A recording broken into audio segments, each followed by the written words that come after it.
Well, welcome everyone to Crafting an Imagined Dialogue, the latest webinar in our ongoing series for the fall one term at ACU.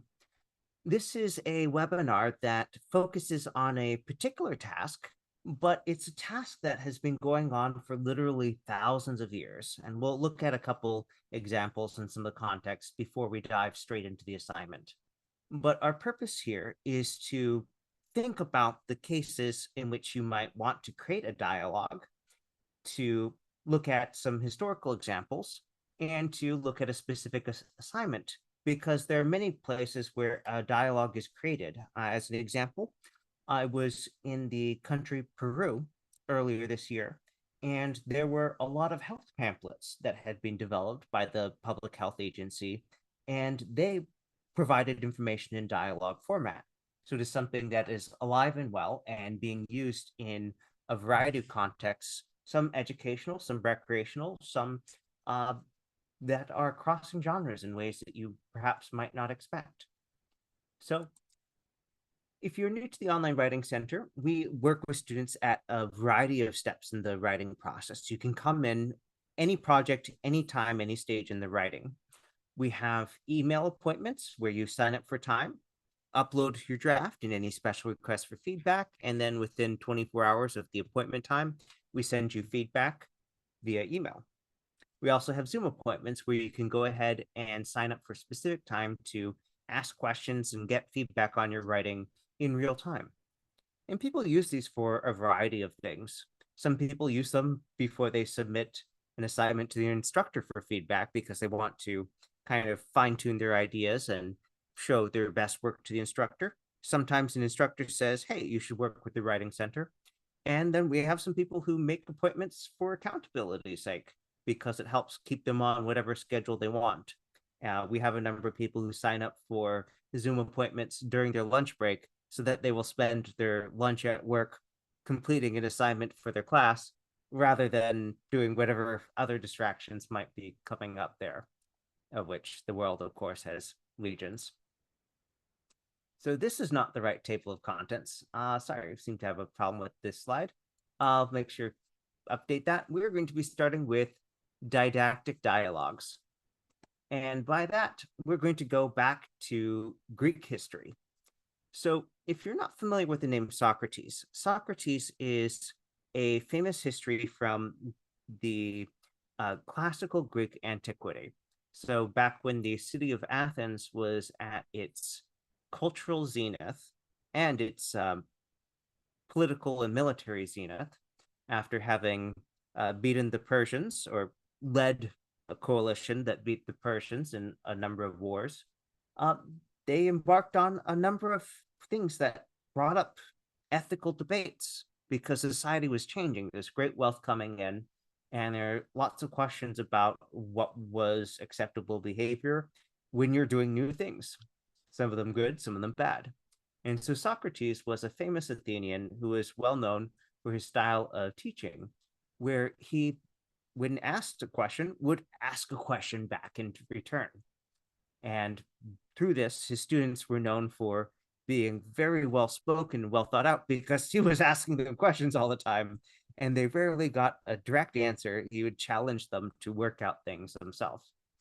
And so he popularized, and his students who wrote down and wrote things inspired by him wrote down many of these dialogues.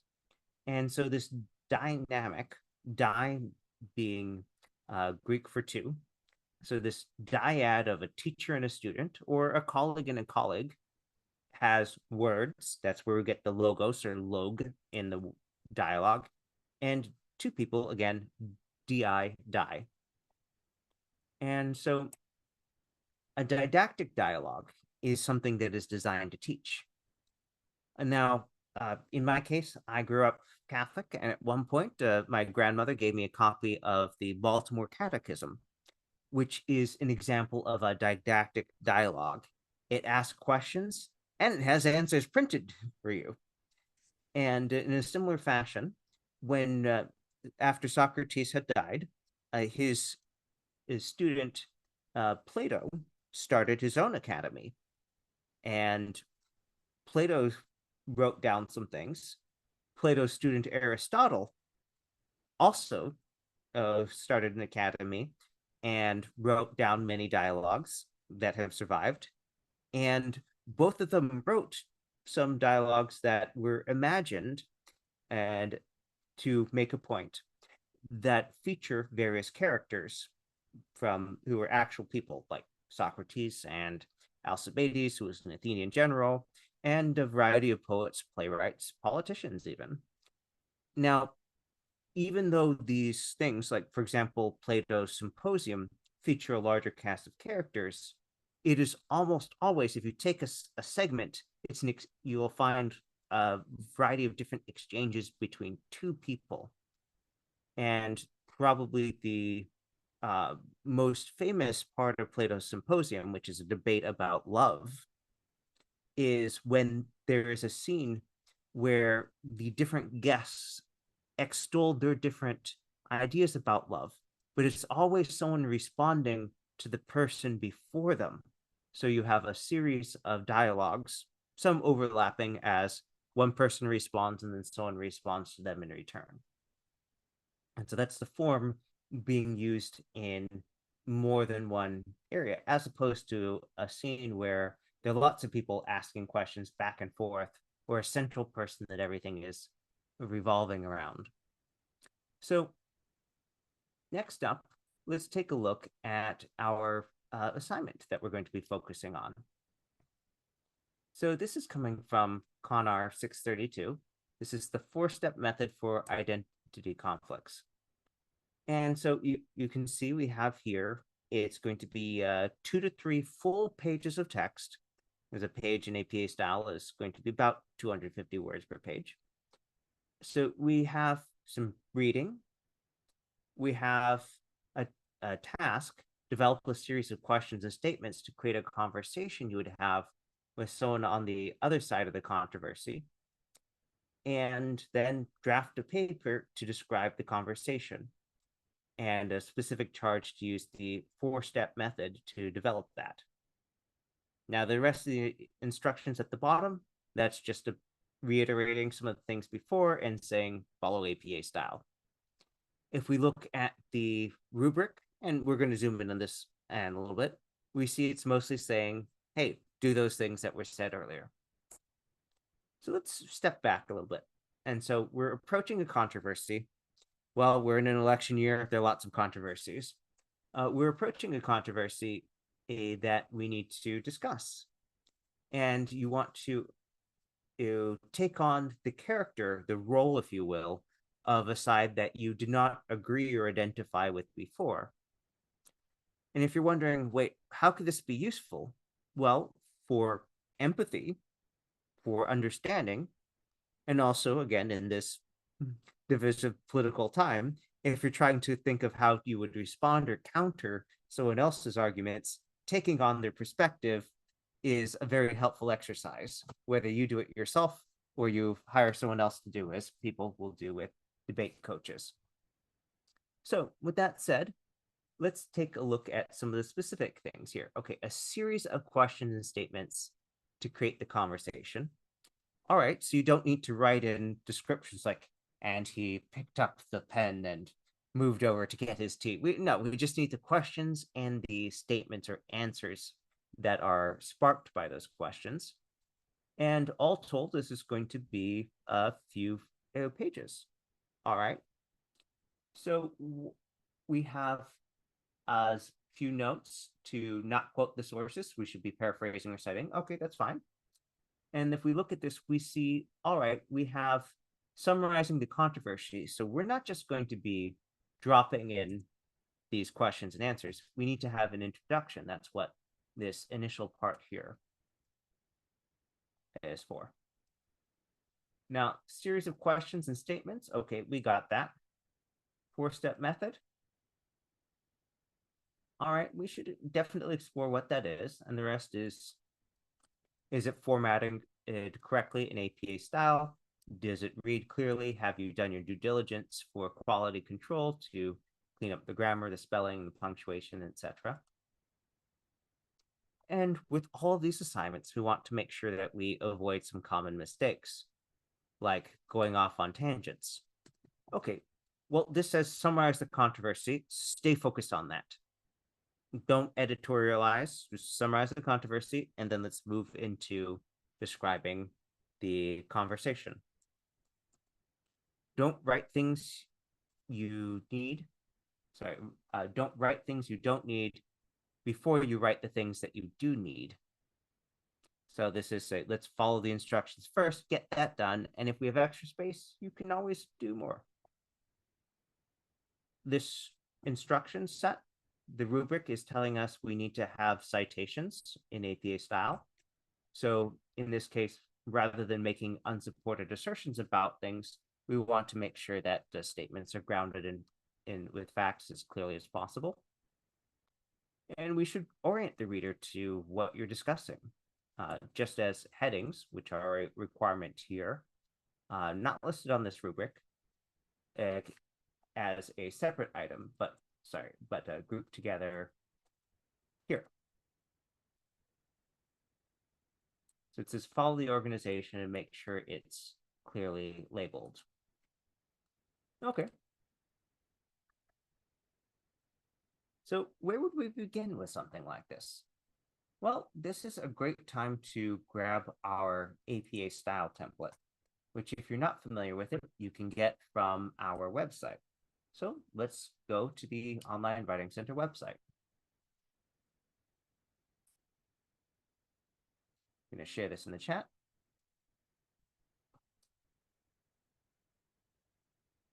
So if you head to the Online Writing Center homepage,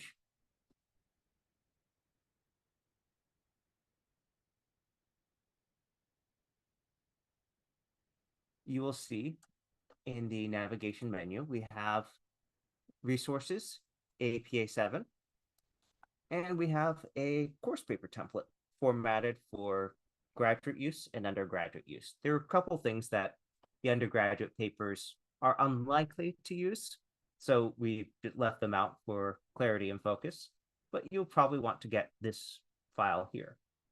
Now it'll open up the Google Doc and we want to save it. And to save it, we have this download button here.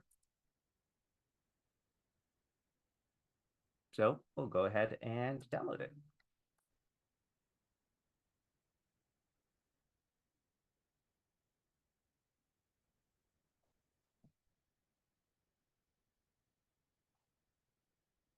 All right, I now have a copy on my computer. So let's go ahead and get started by copy and pasting the assignment instructions into that template.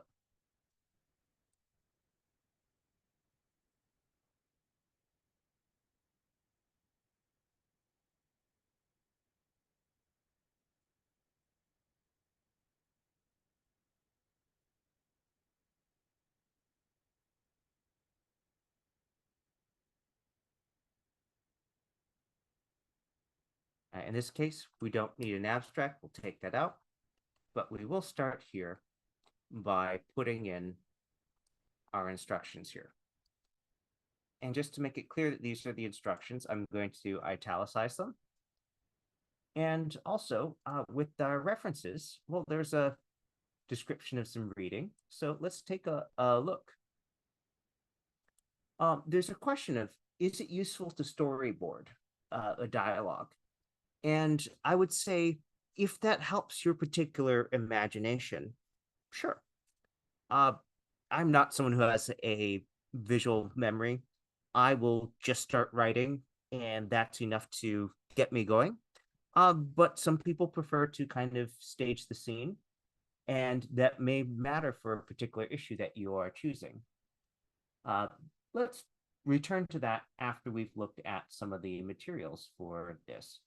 So if we were to take a look at the discussion question for that week, we have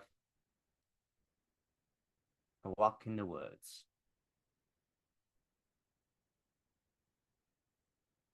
And we have, all right, a case where the largest cancer treatment center in the region has recently added a number of nurses from a different area. They're of a different faith than the religious accommodations that are already there.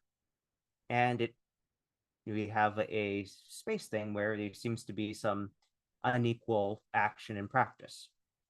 Now, this is actually something that is playing out at many schools and teaching hospitals and other facilities around the country, where one thing comes in, and for whatever reasons, historical or otherwise, or who's funding it, you end up having an inequity.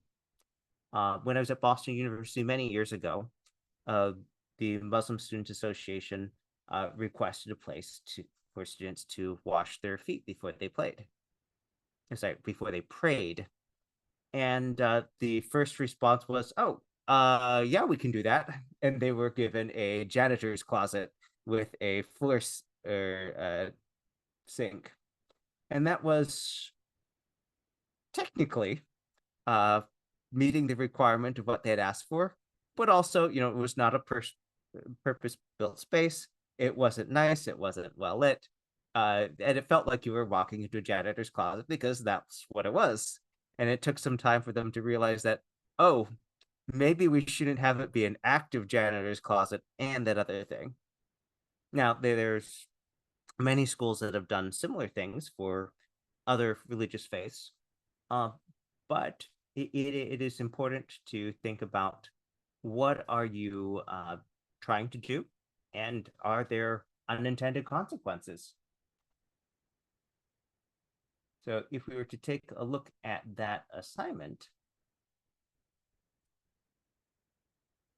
we see the discussions that consider some problems that may arise as a result of the difference in size and prominence.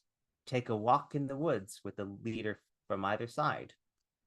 That's actually not a bad starting point. We won't do that exact scenario, but it's a good place to be thinking about what you might have a dialogue about. So let's say that we're talking about something else. Let's say our controversy is, we're going to just remap this really quick. Let's say that this is the largest music conservatory.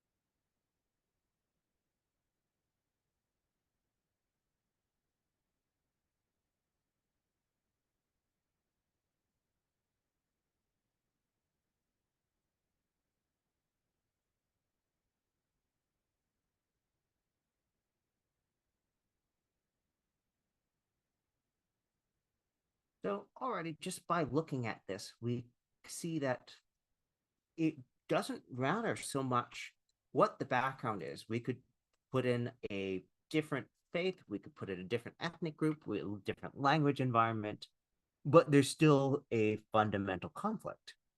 So, all right, let's go ahead and introduce it.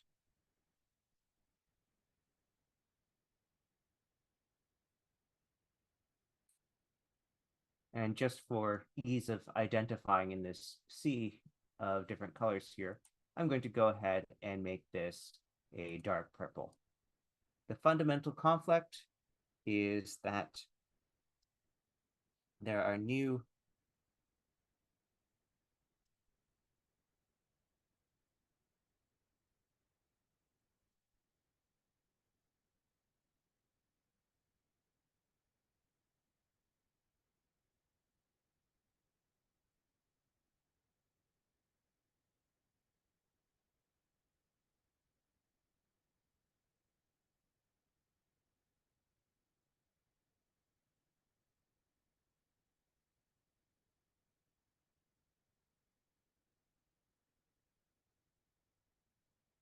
and you can spell this out and develop it, but start with the big picture, introducing the fundamental conflict in one sentence, follow up, oh, it's not just it's unequal, but that conditions seem to mean that they would be unhappy, and then give us supporting statements for that. Now, if we were to go back to the slide deck, we would see that the introduction is not supposed to be just a couple of sentences. We have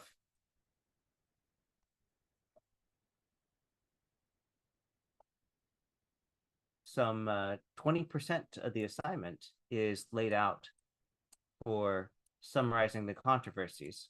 So make sure you delve into this. And this includes history because they didn't just build at the same time these different things. There was a earlier setup that was working for whatever it was, nursing in the original example. In our approach here, we're talking about musicians coming in and getting a different concert hall. Now, it would have been very impractical to knock down the existing one and build two new ones. And in that situation, you wouldn't want to have the two things be the same because you might have one that's more suitable for large orchestra, another for chamber music. If you had a third, even to one that was more appropriate for student or solo recitals. And so it would be very hard to have an equal distribution of resources. But it's worth asking, can you have an equitable one? Is one group, the group that was there longer, stuck with one thing forevermore? Is there a plan to do something? Don't know. That's what your dialogue is going to be about.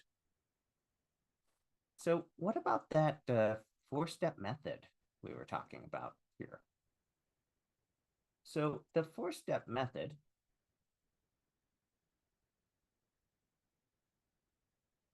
is going to be looking into a series of basic principles for understanding something.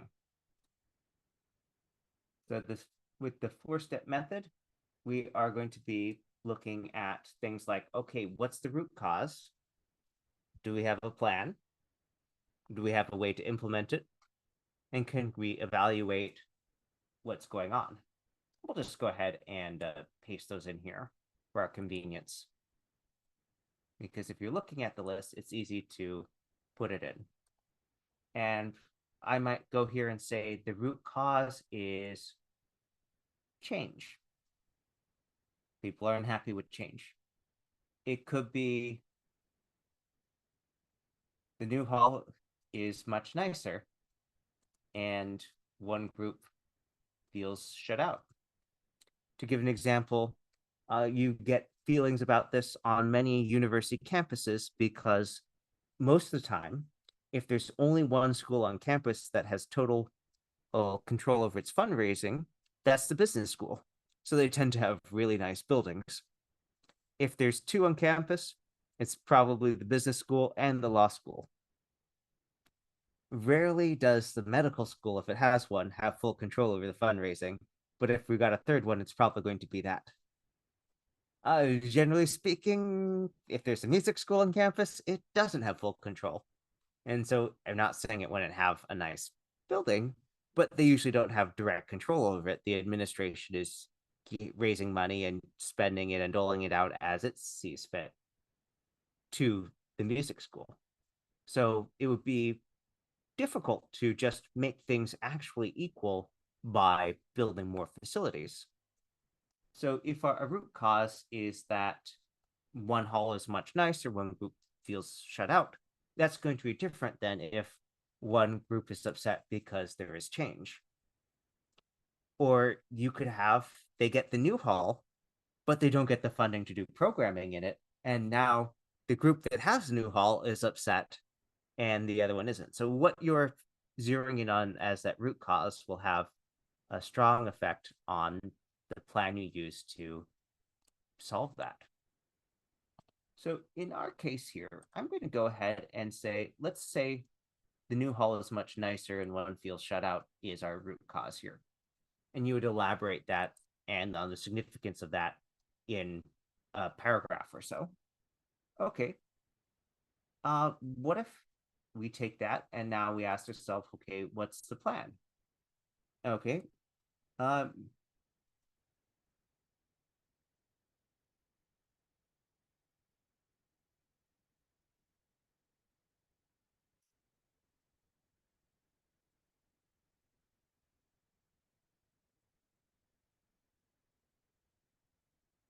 Now, let's say our solution is okay, well, no one's going to quote unquote own a space. Everyone will share it and we'll find an equitable distribution. That may work. There may be other considerations. I imagine that some people in a large group of Muslims might be upset by food coming in that doesn't follow their dietary restrictions if they feel like they have a space that is or has been assigned to them.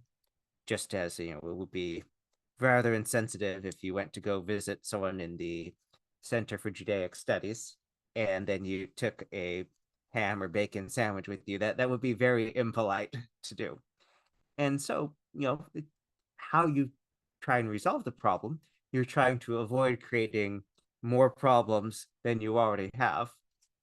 Now, in this case, uh, it's kind of like looking at a school planning.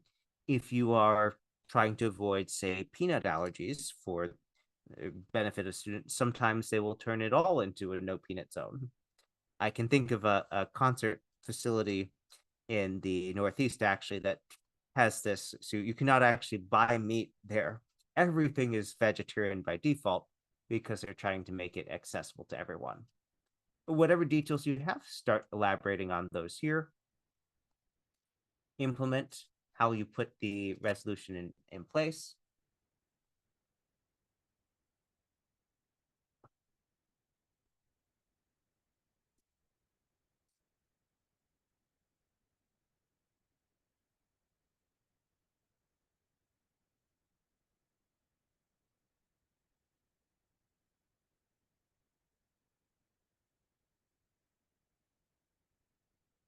And let's say I've decided that my end of term is going to be a end of semester feedback pool.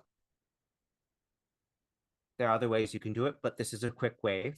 And so we have our basics set up here. All right. Now we haven't gotten to that dialogue part yet. So let's now move to that here. So I'm going to create a new section here. And I'm going to go ahead and give it a heading in APA style. And for this, we're going to go ahead and we're going to format it in bullet point form. Yeah, there are other ways to do it, but let's say that we call one of our people here Socrates. And we're going to call the other one Plato. And they're going to be asking questions back and forth and answering. So I'm going to go ahead and to start things off, I'm just going to paste their names there because they're going to be going back and forth. And then I can mark whatever they're saying in quotation marks. And because this is not coming from a published transcript, we won't have any references for this part. Now, Socrates was a teacher where people usually approached him with questions. And um, let's say Plato starts out with a question: why are the music faculty upset? And Socrates responds, are the music faculty upset? Plato responds, yes, they are. At the faculty meeting, none of the business was done.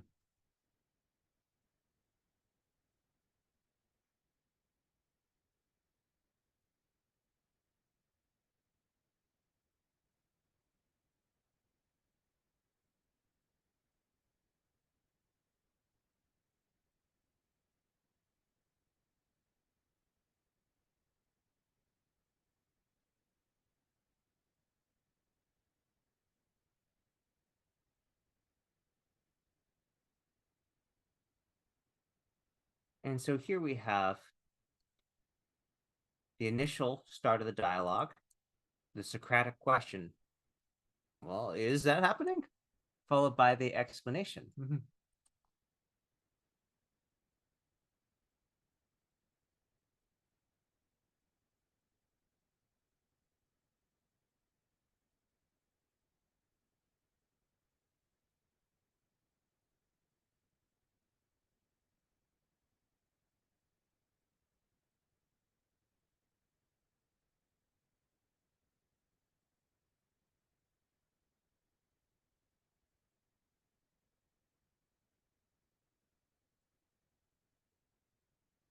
And whatever it is you're putting in, we have a series of follow-up questions.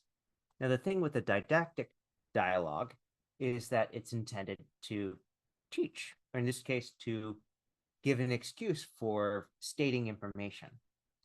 Now, when we read an essay, it is giving the same information in a different way.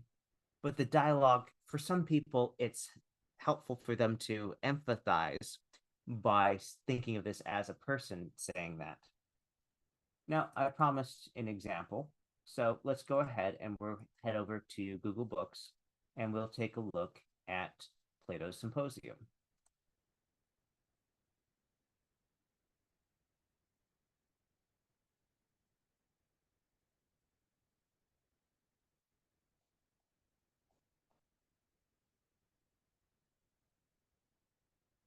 Now, something you'll note in this particular edition, it's laid out without quotation marks, but it's very clear who is saying what.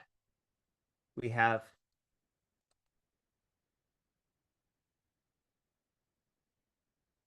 "Do you think, Socrates," said Agathon, "that my head is so full of the theater as to not know how much more formidable to a man of sense a few good judges are than many fools?" "Nay," replied Socrates, "I should be very wrong in attributing to you, Agathon, that or any other want of refinement." And a few more sentences, and then he ends with the question: "I know that if you chance to light upon a really wise man, you'll be ashamed of disgracing yourself before him, would you not?" "Yes," said Agathon. "And would you not be ashamed of disgracing yourself before the many?" So, as you can see here, we have a sequence of questions. And we have these two different speakers who are advancing their different opinions. And in this case, in this Platonic dialogue, so dialogue in the style of Plato, we have someone else jumping in saying, "Do not answer him." And then this is how we break out of that pattern, and some more thoughts are brought in. "I must not forget the encomium on love," etc. So let's look at another example here. Now, even though the formatting is different, we still have a clear sense of who is saying what, and that there is this back and forth as people are challenged to articulate their ideas and their thoughts, their concerns. So let's take I think that you were right, my dear Agathon, when you said that you would begin with the nature of love and afterwards speak of his works. That is a way of beginning which I very much approve. And as you have spoken thus eloquently of the nature of love, may I ask you further whether love is the love of something or of nothing? And before Socrates lets Agathon respond, continues, "And here I must explain myself. I do not want you to say that love is the love of a father, the love of a mother. That would be ridiculous. But to answer as you would if I asked, is a father of something? To which you would find no difficulty in replying of a son or a daughter, and that would be right." And this is leading up to that question and of what is love, and coming to this, philosophical question: is love of something or of nothing? And then because of the previous things, that leads him to say, okay, yes, it is. And now we are finding some agreement. Even though they've been arguing over the definition of love, they're finding some common accommodations. And often in negotiations, this is what you're trying to do. You're trying to find that common ground where you can agree about something and then build a connection to compromise or find common ground. Now, I'm going to skip ahead because there's some really lovely text here that will illustrate this point even better than the one we're just looking at.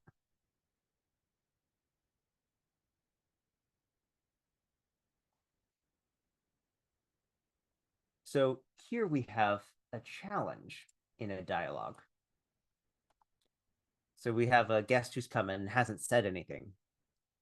Eryximachus said, "What is this, Alcibiades? Are we to have neither conversation nor singing over our cups, but simply to drink as if we were thirsty?" And so Alcibiades replies, and then he is induced to join in making speeches about love. And so there's this exhortation. Before you appeared, a resolution was agreed to by us that each one in turn should make a speech in praise of love. And so he's saying, hey, we all agreed to do it, and it's your turn to do it. You have an obligation. And, even though the uh, Alcibiades is reluctant, he is by, let's say, peer pressure, induced to talk about out love, even though he's not been doing that thus far. Now, this is a long set of statements here. So let's move on to a little bit from Phaedrus, which is another Platonic dialogue.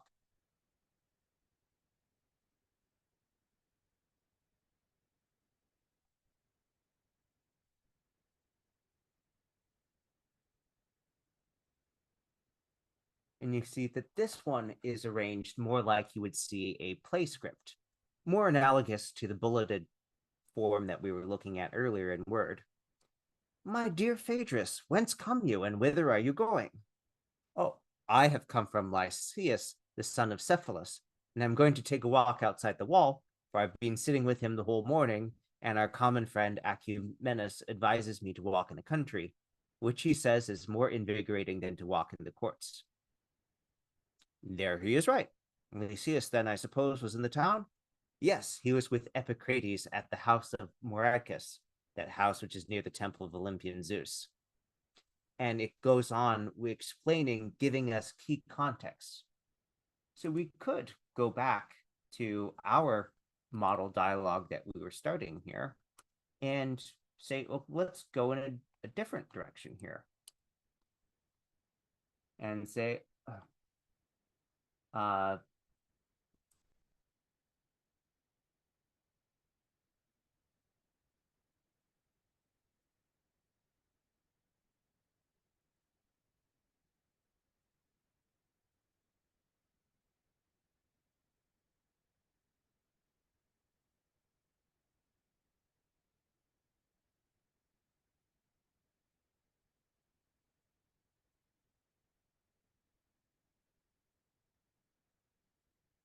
Socrates, I've just come from talking with the dean.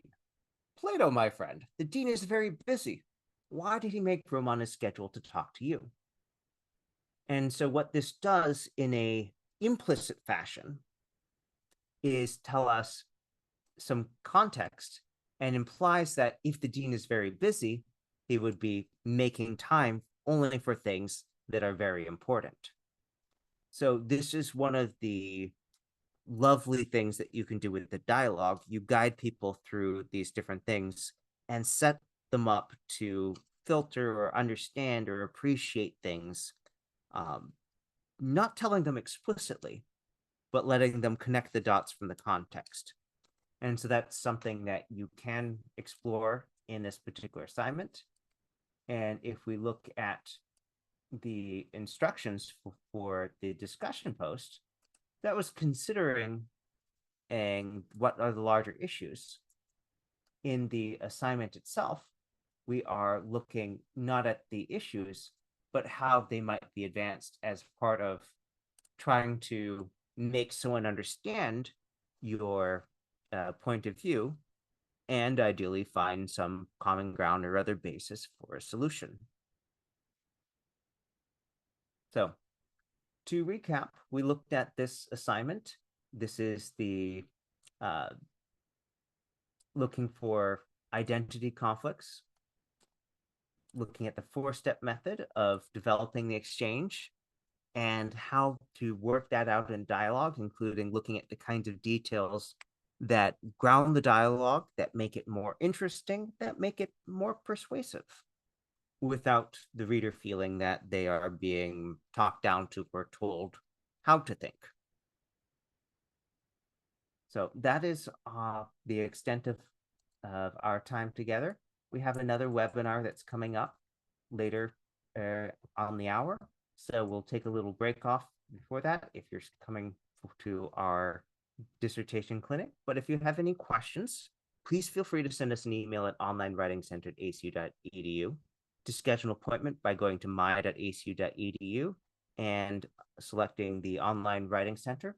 And you know what? That menu has changed recently. So let's go ahead and take a look at our dashboard there. So I have here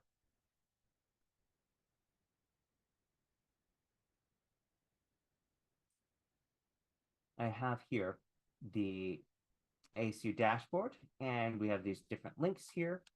And if you looked under academic resources, you'll see that we no longer have the online writing center listed there.